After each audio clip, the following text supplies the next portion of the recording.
You don't want them back. At least, not logically. You remember the tension in your chest, the way conversations felt like tests, the silence that lasted just long enough to make you anxious. And yet, some nights you still check your phone, not expecting a message, just hoping. You don't miss the pain, so why does your mind keep replaying the person who caused it? The answer is uncomfortable, because part of you didn't attach to them. It attached to what your brain felt after them. It usually starts subtly. You meet someone who feels intense, not necessarily safe, but emotionally vivid. They listen deeply one day, disappear emotionally the next. They reassure you at the exact moment you begin doubting them, and your body reacts.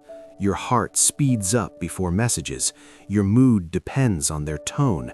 Your thoughts orbit around them. You tell yourself you just care, but slowly something shifts. Your decisions start adapting around their reactions. You word texts carefully. You predict moods. You prepare explanations before they're even upset. You stop asking, "Do I like this person?" and start asking, "How do I keep this connection stable?" Your identity bends toward emotional survival. After the relationship ends, something strange happens. Relief exists, but it feels empty. Instead of peace, there's agitation. Instead of closure, there's craving. You replay the rare good moments, not the frequent bad ones. Your mind highlights the apology, not the argument. Why? Because your brain doesn't remember relationships like stories, it remembers them like patterns, and some patterns become addictive. You didn't fall for pain, you bonded through regulation. Your nervous system learned that this person controlled your emotional equilibrium. Humans don't attach only through comfort, we attach through relief, especially relief that follows distress.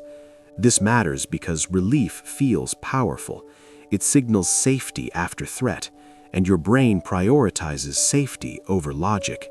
So when someone both disturbs and soothes your emotional state, the bond strengthens, not despite the instability, because of it.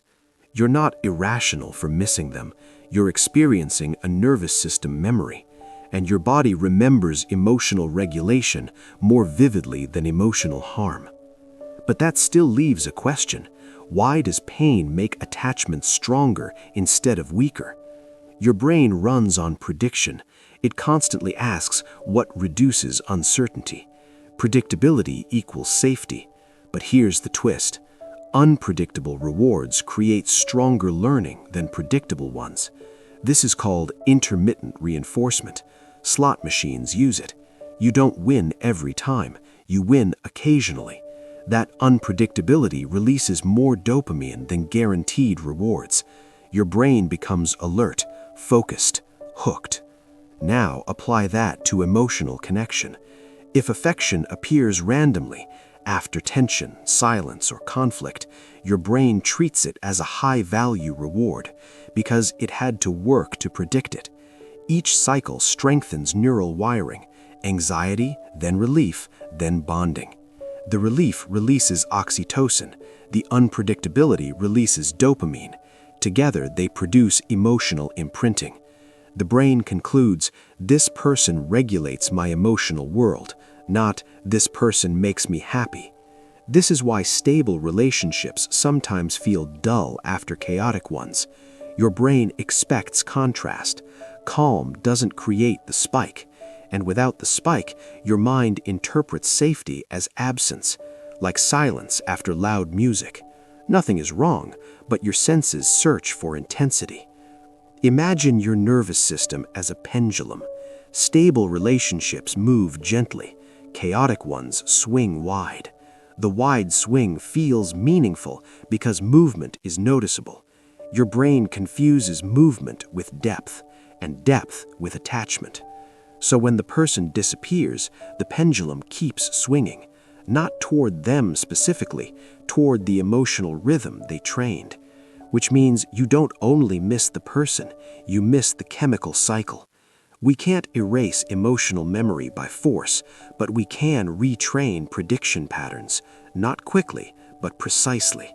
Write down a memory you miss, then identify the moment relief occurred. Labeling shifts activity from emotional memory to reasoning networks, weakening emotional fusion. You might realize you missed the tension ending, not the conflict itself. Avoid unpredictable exposure, checking profiles, rereading chats, imagining responses. Variable rewards reinforce dopamine circuits. Removing randomness reduces craving strength over time. Each time you check and find nothing, your brain anticipates the next possibility. The loop continues. Consistency breaks compulsion. Seek repeated calm interactions rather than rare emotional highs. Frequent safe interactions increase baseline oxytocin. The brain begins associating safety with connection. Weekly coffee with a reliable friend may gradually feel warmer than dramatic late-night talks ever did. At first, your mind calls it boring, but it's unfamiliar regulation. When the urge hits, wait without distraction for a few minutes. Urges peak and decline neurologically. Acting reinforces circuits, waiting weakens them. You want to text at midnight.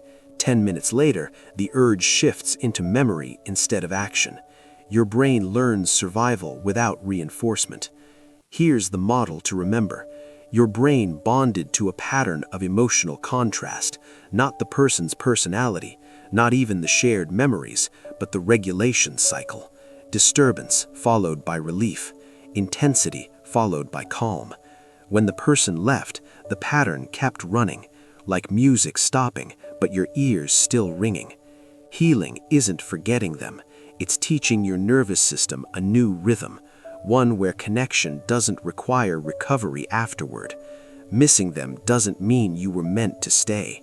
It means your brain learned through intensity, and now it's learning through clarity. One day the memories won't pull you, they'll just exist, and the calm you once called boring will feel like home. Because sometimes the strongest attachment you break is not to a person, but to a feeling your mind mistook for love.